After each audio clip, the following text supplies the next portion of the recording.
Democratic presidential candidate Andrew Yang held a rally at the Lincoln Memorial in Washington. Yang has proposed implementing a value-added tax to fund his universal basic income plan. Following the rally, I asked Yang if he thinks a VAT would hurt consumers.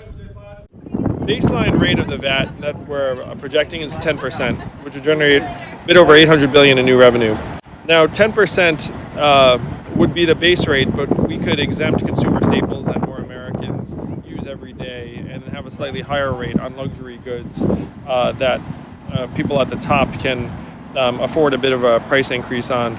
And we need to make this kind of move because right now the richest companies in America, like Amazon and Netflix, are literally paying zero in federal taxes. So if you look at that situation and say, okay, are they doing something wrong or are we doing something wrong?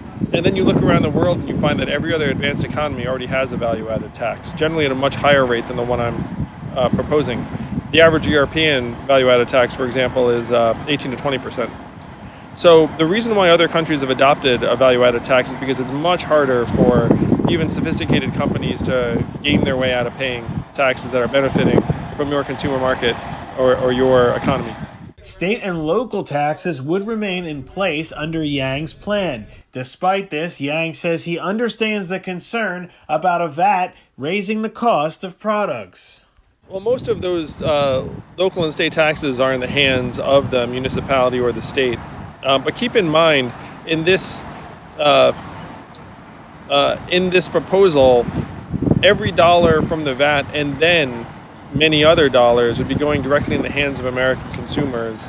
And so while I understand the concern that in a vacuum, a value-added tax could be regressive, in a world where American consumers are actually getting that money and then some, it would benefit all but the richest Americans who consume a great deal of resources. Approximately the top, or the bottom 95% would benefit, approximately the top 5% would be net payers.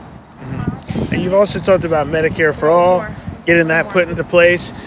Medicare is supposed to be insolvent by 2026, according to the actuaries' estimates.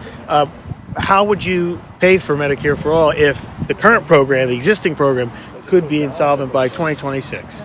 Well, so it's an apples to oranges question you're proposing because right now we're spending 18% of GDP on our healthcare, and most of that is coming out of private companies' bottom lines and families' bottom lines. And as someone who's run a company, if the government were to come to me and say, hey, great news, I'm going to take over your employees' healthcare that want it, and you just have to give me the money you're already spending, I would have been thrilled because it's not just the money you're spending as a company, but it's also the fact that you have to go to your workers and constantly say, hey, we're making an adjustment to your healthcare plan.